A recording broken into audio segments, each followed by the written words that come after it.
This program sponsored by Supra Pacific Financial Services Limited, a BSE listed NBFC. ഇപ്പോൾ ഈ budget വരാനിരിക്കുന്നു, state budget വരാനിരിക്കുന്നു 29-ാം തീയതി. 1-ാം തീയതി ഫെബ്രുവരി union budget വരാനിരിക്കുന്നു. അതെ, കേരളത്തിന്റെ ബഡ്ജറ്റിന് ഇനി ഒരു പ്രാധാന്യമില്ല. ഇവിടെ ഗവൺമെന്റ് മാറും. അതുകൊണ്ട് പുതിയ നയപ്രഖ്യാപനവും പുതിയ ബഡ്ജറ്റും വരും കേരളത്തിൽ. കേന്ദ്രത്തിന്റെ ബഡ്ജറ്റിന് പ്രസക്തിയുണ്ട്. അത് കേരളത്തിനെ എങ്ങനെ ബാധിക്കുന്നു നമുക്ക് നോക്കേണ്ടത്. റെയിൽവേ ബഡ്ജറ്റും അതിന്റെ കൂടെ വരികയാണ്. അപ്പൊ കേന്ദ്ര ബഡ്ജറ്റ് എങ്ങനെ ആയിരിക്കണം, കേരളത്തിന് എന്തൊക്കെ വേണ്ടിവരുമെന്നാണ് ഒരു വികസന കാഴ്ചപ്പാടിൽ സാറിന് തോന്നുന്നത്? കേരളത്തിന് കേന്ദ്രം ഒരുപാട് സഹായങ്ങൾ ഒന്നും കൊടുക്കുന്നില്ല. ഇത് കേരളം പൊളിറ്റിക്കലായി തടി തന്നെയാണ്. ഞങ്ങളൊരു പെർഫെക്റ്റ് ആൾട്ടർനേറ്റീവ് അജണ്ട ഒരു ഞങ്ങളുടെ പരിപാടി പ്രസന്റ് ചെയ്യാം തെരഞ്ഞെടുപ്പിന് മുമ്പ്. ജനങ്ങൾ അതിന് വോട്ട് ചെയ്താൽ മതി. വൻകിട കമ്പനികളെ നമ്മുടെ കൊച്ചിയിലേക്ക് എത്തിക്കാനുള്ള അല്ലെങ്കിൽ തിരുവനന്തപുരത്തേക്ക് എത്തിക്കാനുള്ള ശ്രമങ്ങൾ നടത്തുന്നു എന്നാണ് ഒരു IT ഡിപ്പാർട്ട്മെന്റിൽ നിന്നൊക്കെ ഞാൻ മനസ്സിലാക്കുന്ന ഒരു കാര്യം. വിപ്രോ അതുപോലെയുള്ള ടാറ്റ അതുപോലെയുള്ള എല്ലാ കമ്പനികളും UDF കാലത്ത് വന്നതാണ്. ഞങ്ങൾ വികസനത്തിന് എതിർക്കണില്ലല്ലോ. അവിടെയാണ് വ്യത്യാസം. ഭരണത്തിലിരിക്കുമ്പോൾ എന്ത് ചെയ്യുന്നു എന്നുള്ളതിനേക്കാൾ കൂടുതൽ പ്രധാനം പ്രതിപക്ഷത്തിരിക്കുമ്പോൾ എന്ത് ചെയ്യുന്നു എന്നുള്ളതാണ്. അതെ, ശക്തമായ പ്രതിപക്ഷം ആവശ്യമാണ്. ശക്തമായ പ്രതിപക്ഷം ആവശ്യമാണ്. പക്ഷെ ഒരു വികസനത്തിനെ ഉടക്കുന്ന ഒരു പ്രതിപക്ഷം ആവശ്യമില്ല. നമുക്ക് ഇപ്പോൾ ഈ ഇൻഡസ്ട്രിയുമായി ബന്ധപ്പെട്ട് പോയി കഴിഞ്ഞാൽ അല്ലെങ്കിൽ അഗ്രികൾച്ചറുമായി ബന്ധപ്പെട്ട് പോയി കഴിഞ്ഞാൽ ഇത് രണ്ടും സംയോജിപ്പിച്ച് നമുക്ക് നമ്മുടെ സംസ്ഥാനത്തിന് മുന്നോട്ട് പോകേണ്ടതുണ്ട്. അത്തരത്തിലൊരു കാഴ്ചപ്പാട് ഏതെങ്കിലും തരത്തിൽ ഈ LDF സർക്കാരിന് കഴിഞ്ഞ കാലങ്ങളിൽ ഉണ്ടായിട്ടുണ്ടെന്ന് സാറിന് തോന്നിയിട്ടുണ്ട്? GST വന്നതിന് ശേഷം ഫലപ്രദമായിട്ട് അതിൽ നിന്ന് വരുമാനം ഉണ്ടാക്കാനുള്ള സംവിധാനം ഉണ്ടാക്കുന്ന കാര്യത്തിൽ തുടക്കം മുതലേ അവർ പരാജയപ്പെട്ടു.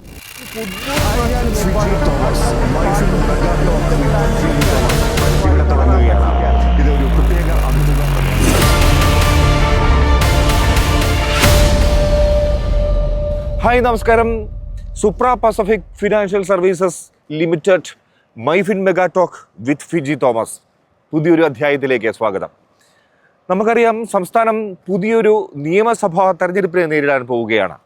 എന്തായാലും കഴിഞ്ഞ 10 വർഷത്തെ ഭരണ നേട്ടങ്ങൾ ഉയർത്തിക്കാട്ടി ജനവികസന സദസ്സുമായി ഒക്കെ LDF സർക്കാർ മുന്നോട്ട് പോകുന്നു. അപ്പോൾ ഏതു രീതിയിലാണ് ഈ വികസന പ്രവർത്തനങ്ങൾ, ക്ഷേമ പ്രവർത്തനങ്ങൾ LDF സർക്കാർ മുന്നോട്ട് വയ്ക്കുന്നത്? അതിനെ UDF എങ്ങനെ പ്രതിരോധിക്കുന്നു? അതിനെതിരെ എന്താണ് UDFന്റെ ഭാഗത്തു നിന്നുള്ള ആക്ഷേപം, മറുപക്ഷം? അതാണ് നമ്മൾ ആലോചിക്കുന്നത്, ചർച്ച ചെയ്യുന്നത്. അതിനായി പ്രമുഖ UDF നേതാവും മുൻ പാർലമെന്റ് അംഗവും മന്ത്രിയുമായ ശ്രീ PK കുഞ്ഞാലിക്കുട്ടി നമ്മോടൊപ്പം ചേരുന്നു. മൈഫിൻ മെഗാ ടോക്ക് തുടങ്ങുന്നു.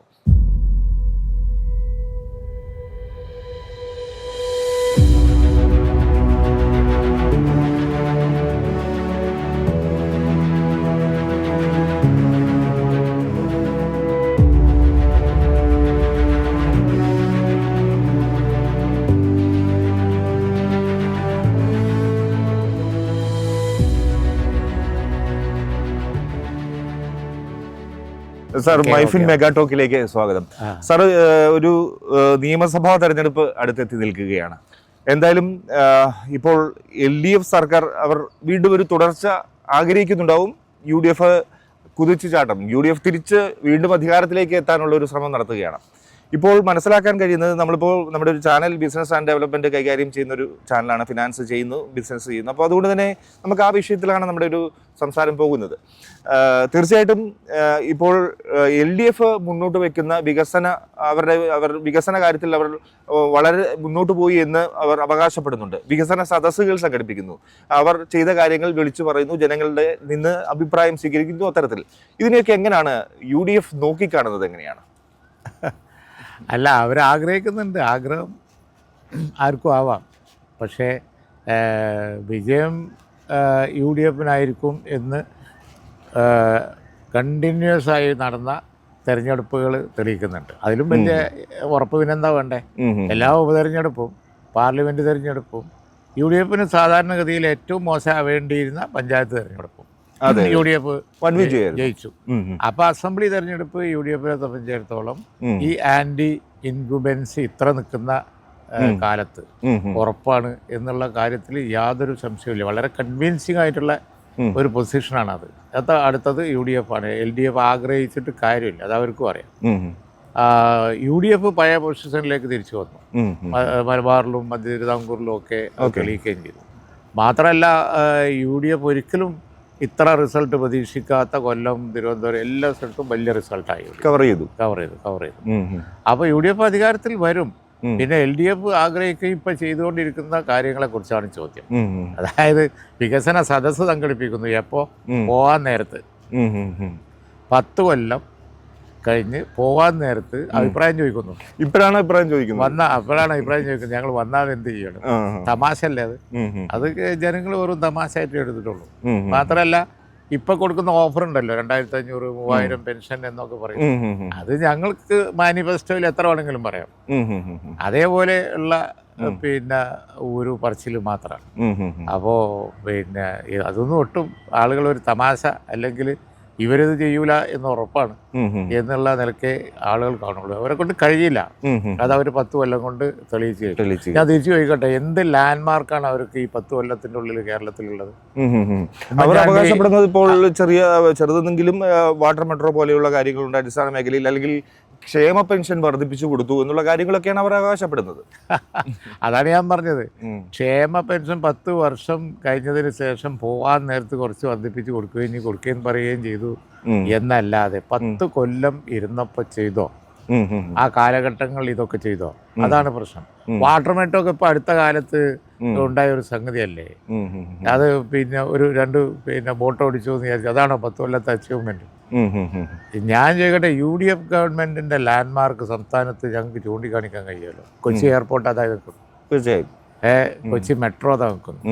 കാക്കനാട് IT പാർക്ക് ഞാൻ IT മന്ത്രിയായപ്പോൾ കൊണ്ടുവന്ന ആന്റണി ഗവൺമെന്റിന്റെ കാലത്താണ് വലിയ മുന്നേറ്റം ഉണ്ടായത്. കൊച്ചി IT ഡെസ്റ്റിനേഷൻ ആർക്കെങ്കിലും തർക്കിക്കാൻ പറ്റും. ഇൻഫോ പാർക്ക് ആദ്യം കൊണ്ടുവന്ന് നമ്മളാ. സ്മാർട്ട് സിറ്റി കൊണ്ടുവന്നത് അവർ കളഞ്ഞു. ഇങ്ങനെ അങ്ങ് നോക്കിയാൽ കേരളത്തിൽ എന്ത് ലാൻഡ്മാർക്കാണ് അവർക്കുള്ളത്? കോഴിക്കോട് പിന്നെ സൈബർ പാർക്ക്, അതുപോലെ തന്നെ എല്ലാ സംഗതികളും. ആകെ അവർ കരുതിക്കൊണ്ടിരുന്നത് ഈ റോഡാണ്. അത് അവരതല്ല. അതായത് ഈ കോസ്റ്റൽ ഏരിയയും അതുപോലെ ഒരു ഹിൽ സ്റ്റേഷൻ ബന്ധപ്പെട്ടുമൊക്കെ കിടക്കുന്ന ഒരു റോഡ് വികസനം സാധ്യമാക്കിയെന്ന് അവകാശപ്പെടുന്നുണ്ട്. എവിടെ അത്? ആ റോഡ് എവിടെ?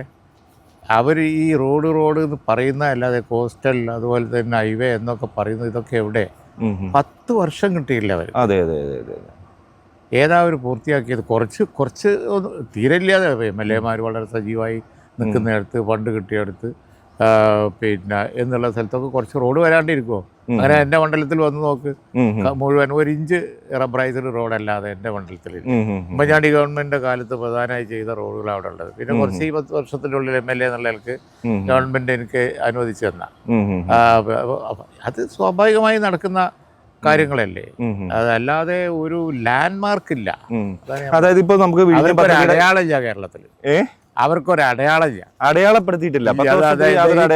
ഈ കൊച്ചിയിലെ പിന്നെ കാക്കനാട് അവിടെ കുറുക്കം മേഞ്ഞ് നടന്നതാ. ആ സ്ഥലം ഇന്ന് കാണുന്ന സാധനമാക്കി മാറ്റിയത് ഞങ്ങളാണ്. അല്ലാതെ ആർക്കെങ്കിലും തർക്കിക്കാൻ പറ്റും? നമുക്ക് തർക്കിക്കാം. പക്ഷെ ഇൻഫോ പാർക്കിന്റെ 3ാം ഘട്ടം ഇപ്പോൾ അനൗൺസ് ചെയ്തിട്ടുണ്ട്. 25 കോടി രൂപ, 25,000 കോടി രൂപ നിക്ഷേപവും 600 ഏക്കർ ഏറ്റെടുക്കലുമായിട്ടൊരു പദ്ധതി 3rd ഫേസ് ഇപ്പോൾ വിഭാവനം ചെയ്യുന്നുണ്ട്. പിന്നെ വന്നു അനൗൺസ്മെന്റ്. പിന്നെ വന്ന് എന്തിനാ ഞാൻ ചെയ്യുക? 10 മാസം കൊണ്ടാണ് ഇൻഫോ പാർക്ക് ഞാൻ IT മന്ത്രിയാകുമ്പോൾ ഉദ്ഘാടനം ചെയ്തു. തീരുമാനിച്ചു 10 മാസം കൊണ്ട് ഉദ്ഘാടനം ചെയ്യുമെന്ന് പറഞ്ഞു, ചെയ്തു. 10 കൊല്ലം കൊണ്ട് ഇപ്പോൾ 3ാം ഘട്ടം അനൗൺസ് ചെയ്തിട്ട് എന്താ കാര്യം? അത് IT ഒന്നും ഒരു ഡിസ്കഷനേ ആയിരുന്നില്ല ഈ 10 വർഷം കേരളത്തിൽ. നമ്മുടെ സമയത്ത് IT വലിയ ഡിസ്കഷൻ ആയിരുന്നില്ല, സ്മാർട്ട് സിറ്റിയും അതും ഇതും. പക്ഷേ ഇപ്പോൾ ഈ 10 വർഷം IT-യിൽ ഒരു കാര്യമായ പ്രോജക്റ്റ് ഡിസ്കഷൻ എന്താ അവിടെ നടന്നത്? വൻകിട കമ്പനികളെ നമ്മുടെ കൊച്ചിയിലേക്ക് എത്തിക്കാനുള്ള അല്ലെങ്കിൽ തിരുവനന്തപുരത്തേക്ക് എത്തിക്കാനുള്ള ശ്രമങ്ങൾ നടത്തുന്നു എന്നാണ് ഒരു IT ഡിപ്പാർട്ട്മെന്റിൽ നിന്നൊക്കെ ഞാൻ മനസ്സിലാക്കുന്ന ഒരു കാര്യം. വൻകിട കമ്പനികൾ ഇന്ത്യയിലെ ഇൻഫോസിസ്, വിപ്രോ, അതുപോലെയുള്ള ടാറ്റ, അതുപോലെയുള്ള എല്ലാ കമ്പനികളും UDF കാലത്ത് വന്നതാണ്. അവർക്ക് പ്രത്യേക കോമ്പൗണ്ട്, ഇൻഫോസിസിനൊക്കെ പ്രത്യേക അവരുടേതായ കോമ്പൗണ്ട് അനുവദിച്ച ഞങ്ങളാണ്. അവർ സ്വന്തമായി പാർക്ക് ചെയ്തു. അതിനുവേണ്ടി ഒരു സ്ഥലത്തും പോവാത്ത AK ആന്റണി എന്ന ചീഫ് മിനിസ്റ്ററെ ഇൻഫോസിസിന്റെ ക്യാമ്പസ് കൊണ്ടുപോയത് ഞങ്ങളാണ്. ബിസിനസ് ഫ്രണ്ട്ലി, അത്രയ്ക്ക് ബിസിനസ് ഫ്രണ്ട്ലി ആയിരുന്നു ഞങ്ങൾ. അതുകൊണ്ടല്ലേ ഞങ്ങൾ ജിമ്മും എമർജിയും കേരള ഒക്കെ നടത്തി വൻ മൂവ് നടത്തത്. അങ്ങനത്തെ എന്തെങ്കിലും ഒരു ഇന്റർനാഷണൽ ഇവന്റ് ഇവർക്ക് നടത്താൻ കഴിയും. ഞങ്ങളുടെ സമയത്തുള്ള ആ ഇവന്റും ഇവരെ സമയത്ത് നടന്ന ഇവന്റുകളും ഒന്ന് നിങ്ങൾ പ്രൊഫഷണലായിട്ട് ഇപ്പോൾ ഫിനാൻസ് മാറ്റർ നോക്കുന്ന TV ആണെന്നല്ലേ പറയുന്നത്. അങ്ങനെയാണെന്നുണ്ടെങ്കിൽ ഒന്ന് എടുത്ത് കമ്പയർ ചെയ്തൊക്കെ ആദ്യത്തെ ഞങ്ങളെ പിന്നെ ജിമ്മ് നടന്നത് പിന്നെ മെക്കൻസി ഏജൻസികൾ അഡ്വൈസർ ഞാൻ പങ്കെടുത്തിട്ടുണ്ട്. അതെ. രണ്ടാമത്തെ ഞങ്ങളിത് കടന്നത് PwC തുടങ്ങിയ പ്രൊഫഷണൽ ഏജൻസികളുടെ അഡ്വൈസ് വെച്ചാൽ ഇൻവെസ്റ്റ്മെന്റ് ഏരിയാസ് കേരളത്തിലെ എല്ലാ ഡിപ്പാർട്ട്മെന്റുകളിലും ഞങ്ങൾ ചൂണ്ടിക്കാണിക്കുകയാണ്. എങ്ങനെയാണ് ഇൻവെസ്റ്റ് ചെയ്താൽ അവർക്കത് ഫീസിബിൾ ആകുമെന്ന് ഞാൻ കാണിച്ചു. അവരുടെ എംപ്ലോയി NRIs ഞങ്ങളുടെ ആ പ്രോജക്റ്റുകളാണ് ഇവരിപ്പോൾ എടുത്ത് ഈ പറയുന്ന സംഗതികൾ പോലും അന്നുണ്ടാക്കിയ പ്രോജക്റ്റുകൾ. ഈ വിഴിഞ്ഞത്തിന്റെ കാര്യത്തിലായാലും മെട്രോയുടെ കാര്യത്തിലായാലും ഒക്കെ പിന്തുടർച്ചയാണ്. ഈ കാണുന്ന നാഷണൽ ഹൈവേ പോലും അന്ന് എക്സ്പ്രസ് ഹൈവേയുടെ പിന്തുടർച്ചയാണ്. അന്ന് എക്സ്പ്രസ് ഹൈവേ വന്നാൽ ഇപ്പുറത്ത് ബസ്സുവിനെ അപ്പുറത്ത് കൊണ്ടുപോകാൻ കഴിയില്ല എന്ന് പറഞ്ഞ് ബഹളം ഉണ്ടാക്കിയ സമരം ചെയ്തു ഇവരാണ്. സമരം ചെയ്തു അതാണല്ലോ. ഞങ്ങളുടെ കാലത്ത് ഇവരുടെ സമരത്തെ മറികടന്ന് വേണം ഞങ്ങൾക്ക് എന്തെങ്കിലും ചെയ്യണമെങ്കിൽ. തീർച്ചയായിട്ടും ഇവർക്ക് സുഖമായിട്ട് ചെയ്തുകൂടെ? ഞങ്ങൾ വികസനത്തിന് എതിർക്കണില്ലല്ലോ. അവിടെയാണ് വ്യത്യാസം. ഭരണത്തിലിരിക്കുമ്പോൾ എന്ത് ചെയ്യുന്നു എന്നുള്ളതിനേക്കാൾ കൂടുതൽ പ്രധാനം പ്രതിപക്ഷത്തിരിക്കുമ്പോൾ എന്ത് ചെയ്യുന്നു എന്നുള്ളതാണ്. അതെ, ശക്തമായ പ്രതിപക്ഷം ആവശ്യമാണ്. ശക്തമായ പ്രതിപക്ഷം ആവശ്യമാണ്. പക്ഷെ ഒരു വികസനത്തിനെ ഉടക്കുന്ന ഒരു പ്രതിപക്ഷം ആവശ്യമില്ല. ഇവര് കാഴ്ചപ്പാട് വേണം. ഇവര് വികസനത്തിനെ ഉടക്കുന്ന ആൾക്കാരായിരുന്നു. ഇവരുടെ മുഖമുദ്ര എന്താ? JCB ആണ്, പൊളിക്കാൻ വേണ്ടി. അതുകൊണ്ട് നടക്കുകയായിരുന്നു. ഓക്കെ. ഈ ക്ഷേമ പെൻഷനുകൾ ഇപ്പോൾ സാറ് പറഞ്ഞു ഇപ്പോൾ കൂട്ടിക്കൊടുക്കുക എന്നുള്ളത് സാധാരണക്കാരിലേക്ക് പെട്ടെന്ന് ഒരു സർക്കാരിന് അനുകൂലമായ തരംഗം സൃഷ്ടിക്കാൻ അതിന് കഴിയുമെന്നതിൽ സംശയമില്ല. അല്ല, പെൻഷൻ കൂട്ടിക്കൊടുത്താൽ പിന്നെ അത് നേരത്തെ കാലം തുടങ്ങി ജനങ്ങൾക്ക് കൃത്യമായി കൊടുത്തുകൊണ്ടിരുന്ന അതിനൊരു ഇമ്പാക്റ്റ് ഉണ്ടാകും. പോവാൻ നേരത്ത് കൂട്ടിക്കൊടുക്കുമെന്ന് പറയുകയും ഒരു ഗഡു കൊടുക്കുകയും ചെയ്താൽ യാതൊരു ഇമ്പാക്റ്റും ഉണ്ടാകും. അതായത് ഈ വാഗ്ദാനം മാത്രമല്ല, ഇത് കൂട്ടിയത് കൊടുക്കുമോ അവർക്ക്? കൂട്ടിയത് ഇനിയിപ്പോൾ ഒരു ഗഡു കൊടുത്താൽ തന്നെ അവർ വിചാരിക്കുന്ന ആ ഇലക്ഷൻ്റെ മുഹൂർത്തത്തിൽ ചെന്ന് കൊടുത്ത് അതനുസരിച്ച് വോട്ട് ചെയ്യാൻ മാത്രം ജനങ്ങൾ വിഡ്ഢികളാണ്. അതാണ് ഈ നോർത്ത് ഇന്ത്യൻ സംസ്ഥാനങ്ങളിലൊക്കെ പയറ്റുന്നൊരു BJP പയറ്റുന്ന ഒരു തന്ത്രമുണ്ട്. അതുപോലെ തന്നെ ചില സംസ്ഥാനങ്ങളിലൊക്കെ പയറ്റുന്ന ചില തന്ത്രങ്ങളുണ്ട്. ആ ഇലക്ഷൻ അടുത്ത് വരുന്ന സമയത്ത് എന്തെങ്കിലും ഒരു ആനുകൂല്യം കൊടുക്കുക. ആ പണിയൊന്നും കേരളത്തിൽ പറ്റൂല. അത് ഇവർക്ക് മനസ്സിലായില്ല.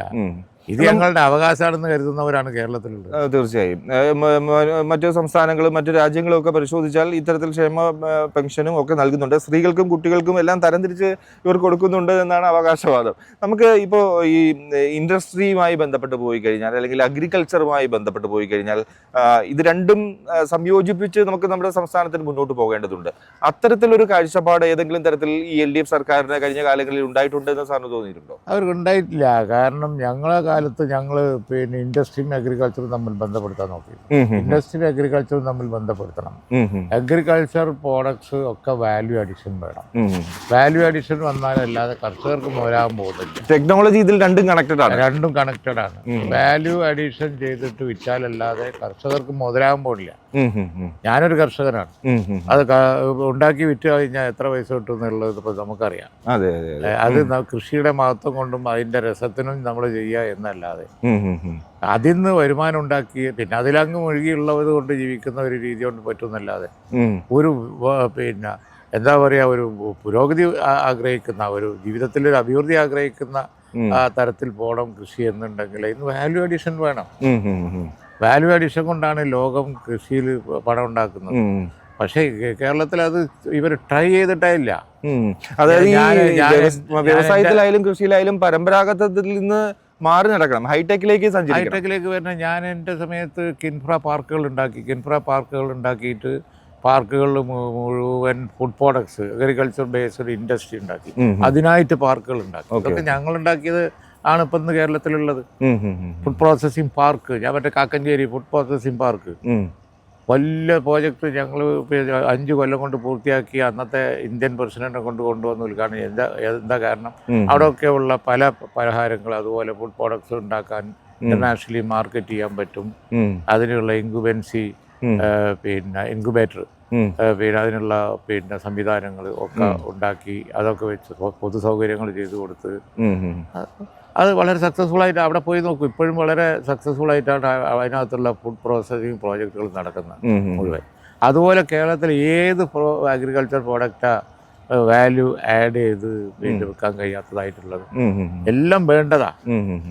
അപ്പൊ അങ്ങനെ അതിന് ആ ഭാവനയെ ഇവർക്കില്ല. അത്തരത്തിലുള്ള ചിന്താഗതികളില്ല, ചിന്താഗതികളെ ഇല്ല. നമ്മൾ ജിമ്മിൽ എമർജി കേരളയിലൊക്കെ വന്നത് അതാണ്. കേരളത്തിലെ അഗ്രികൾച്ചർ ഫുഡ് പ്രോഡക്ട്സിന്റെ വാല്യൂ അഡിഷൻ പിന്നെ പൊട്ടൻഷ്യൽ ഞങ്ങൾ ചൂണ്ടിക്കാണിച്ചതാണ്. വന്നില്ല. ഓക്കെ.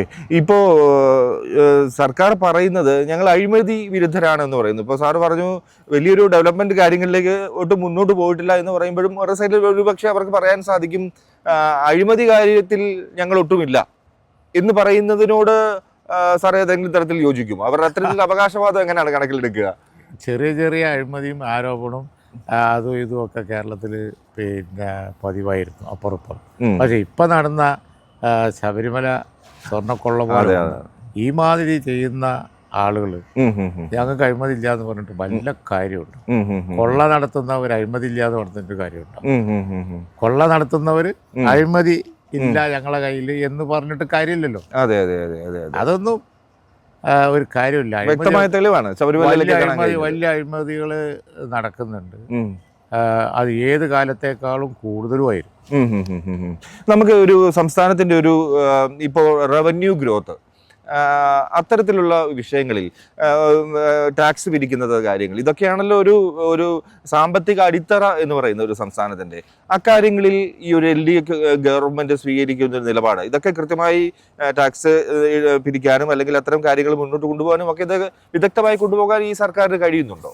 കഴിഞ്ഞില്ല. കാരണം ഈ പിന്നെ GST വന്നതിന് ശേഷം ഫലപ്രദമായിട്ട് അതിൽ നിന്ന് വരുമാനം ഉണ്ടാക്കാനുള്ള സംവിധാനം ഉണ്ടാക്കുന്ന കാര്യത്തിൽ തുടക്കം മുതലേ അവർ പരാജയപ്പെട്ടു. കൺവെൻഷനലായിട്ടുള്ള സംവിധാനം അപ്പടി നിർത്തി GST കൈകാര്യം ചെയ്തതാണ് ഇപ്പോൾ കേരളത്തിൻ്റെ സാമ്പത്തിക സ്ഥിതിക്ക് പറ്റിയ പിന്നെ തകരാറ്. കൺവെൻഷനായ രീതി പോയി. കേരളത്തിൽ തന്നെ ടാക്സ് കെട്ടി ടാക്സ് പിരിക്കുക എന്ന് പറയുമ്പോൾ അതൊരു കൺവെൻഷൻ മെത്തേഡായിരുന്നു.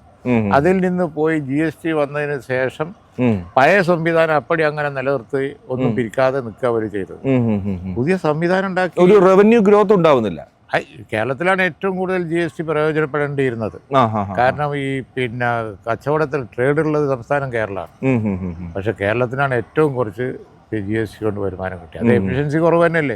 ഞങ്ങൾ വന്നാൽ അത് എഫിഷ്യന്റ് ആക്കി വരുമാനം കൂട്ടും. 10 മടങ്ങ് വരുമാനം പറഞ്ഞു. സംശയം വേണ്ട. ഇപ്പൊ ഈ ബഡ്ജറ്റ് വരാനിരിക്കുന്നു, സ്റ്റേറ്റ് ബഡ്ജറ്റ് വരാനിരിക്കുന്നു 29-ാം തീയതി. 1-ാം തീയതി ഫെബ്രുവരി 1 യൂണിയൻ ബഡ്ജറ്റ് വരാനിരിക്കുന്നു. അപ്പോൾ നമുക്ക് കേരളം ഒരു വികസന കാഴ്ചപ്പാടിലേക്ക് മൂവ് ചെയ്യണമെങ്കിൽ, വലിയൊരു മുന്നേറ്റം കുറിക്കണമെങ്കിൽ ഈ ബജറ്റുകൾക്കൊക്കെ വലിയൊരു പ്രാധാന്യമുണ്ട്. ഇപ്പൊ സ്റ്റേറ്റ് ആയാലും യൂണിയൻ ആയാലും സാർ ഈ ഒരു വിഷയത്തെ എങ്ങനെയാണ് കാണുന്നത്? എങ്ങനെയാണ് നമുക്ക് കേരളത്തിന്റെ ബഡ്ജറ്റിന് ഇനി ഒരു പ്രാധാന്യമില്ല. കാരണം ആ ബഡ്ജറ്റ് പ്രയോഗവൽക്കരിക്കാനുള്ള സമയമില്ല. ഇവിടെ ഗവൺമെന്റ് മാറും.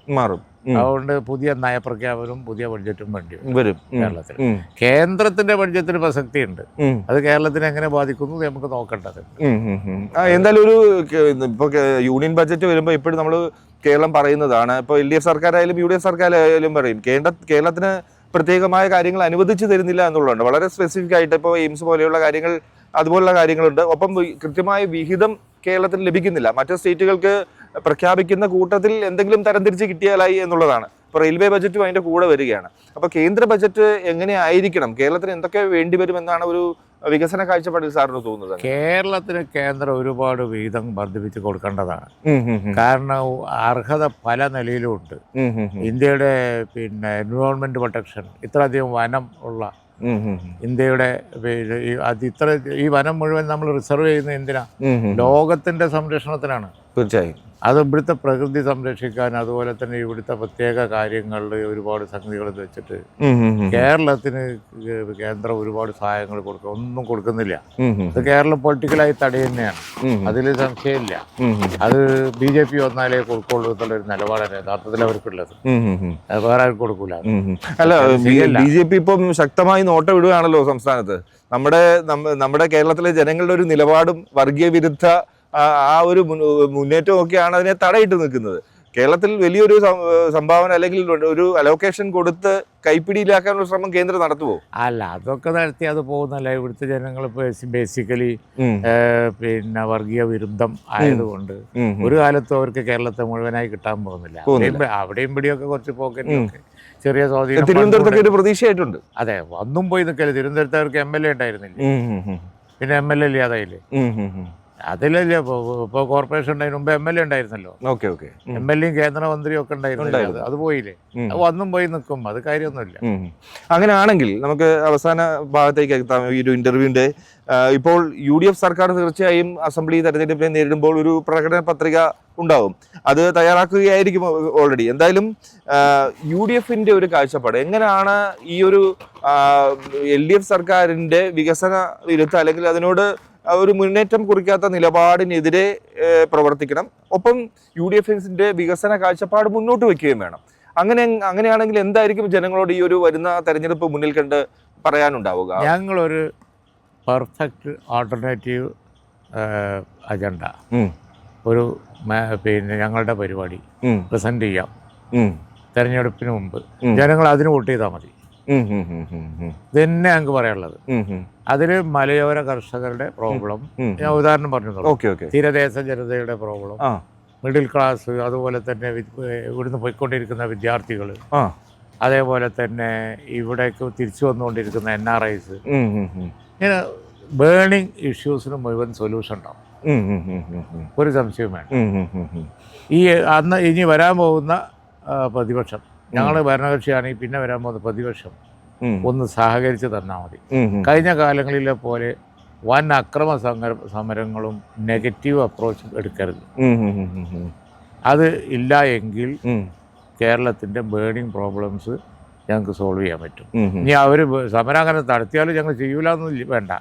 ഞങ്ങൾ സ്വാശ്രയ കോളേജുകൾ കൊണ്ടുവന്നപ്പോൾ അവർ എന്തെല്ലാം സമരം ചെയ്തു, ഞങ്ങൾ വഴങ്ങിയോ? വർഷങ്ങൾ നീണ്ട സമരമായിരുന്നു. എന്നിട്ട് ഞങ്ങളത് മറികടന്നു പോയില്ലേ. ഞങ്ങൾ നടപ്പിലാക്കും, ഒരു സംശയം. We will bring an agenda and we will implement that. അത് സാധാരണക്കാർക്ക് എങ്ങനെ പ്രയോജനം ചെയ്യുമെന്ന് സാധാരണക്കാർക്കാണ് മുഴുവൻ പ്രയോജനം.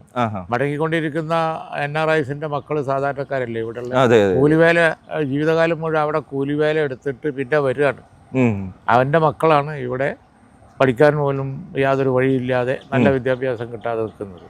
പഠിച്ച് പാസ്സായി റാങ്ക് ലിസ്റ്റും കൊണ്ട് കയറി ഇറങ്ങിക്കൊണ്ടിരിക്കുന്ന വിദ്യാഭ്യാസമുള്ള ആളുകൾ, അവരാണ് സാധാരണക്കാർ. അവർക്ക് യാതൊരു ജോലിയില്ല. അവർക്കാണ് ഞങ്ങൾ എംപ്ലോയ്മെന്റ് ജനറേഷൻ പറയുന്നത്. ഒരു പിന്നെ വിദ്യാഭ്യാസമോ കാര്യമോ അങ്ങനെ കാര്യങ്ങളൊന്നും ഇല്ലാതെ പാടത്ത് പണിയെടുത്തുകൊണ്ടിരിക്കുന്ന കർഷകരായ സാധാരണക്കാരായ ആളുകൾ, അവന്റെ ഉൽപ്പന്നങ്ങൾക്ക് വിലയില്ല. അവർക്ക് വേണ്ടിയാണ് ഞങ്ങൾ വാല്യൂ അഡീഷനും മറ്റു കാര്യങ്ങളും കൊണ്ടുവരുന്നത്. അല്ലാതെ ഈ ദാരിദ്ര്യം ഡിസ്ട്രിബ്യൂട്ട് ചെയ്യാൻ കഴിയില്ല, ഉണ്ടാക്കി അതാ ഡിസ്ട്രിബ്യൂട്ട് ചെയ്യേണ്ടത്. തീർച്ചയായും. ഇപ്പോൾ നമ്മുടെ UDF സർക്കാർ ഇതിനു മുമ്പ് നടപ്പാക്കിയ പല ക്ഷേമ പദ്ധതികളും ഇല്ലാതാക്കുന്ന ഒരു സ്ഥിതിവിശേഷം കേരളത്തിൽ കാണാൻ കഴിഞ്ഞു അല്ലേ? അപ്പൊ അതിനോടൊക്കെയുള്ള ഒരു പ്രതികരണം എന്താണ്? അല്ല, ക്ഷേമ പെൻഷനൊക്കെ ക്ഷേമ പദ്ധതികളെ കുറിച്ചാണ് ഞാൻ പറഞ്ഞത്. ക്ഷേമ പദ്ധതി, ഇപ്പോൾ ചികിത്സാ സഹായം, കേരളത്തിന്റെ വെൽഫെയർ മെഷേഴ്സ് മുഴുവൻ പിന്നെ നല്ല ഇതാണ്, ഇന്ത്യക്ക് മാതൃകയാണ്. അതൊന്നും ഞങ്ങളൊന്നും ഇല്ലാതാക്കൂല. അതൊക്കെ ഞങ്ങൾ അതേപടി നിലനിർത്തും, തീർച്ചയായും ശക്തിപ്പെടുത്തുകയും ചെയ്യും. ഓക്കെ സാർ, വളരെ നന്ദി.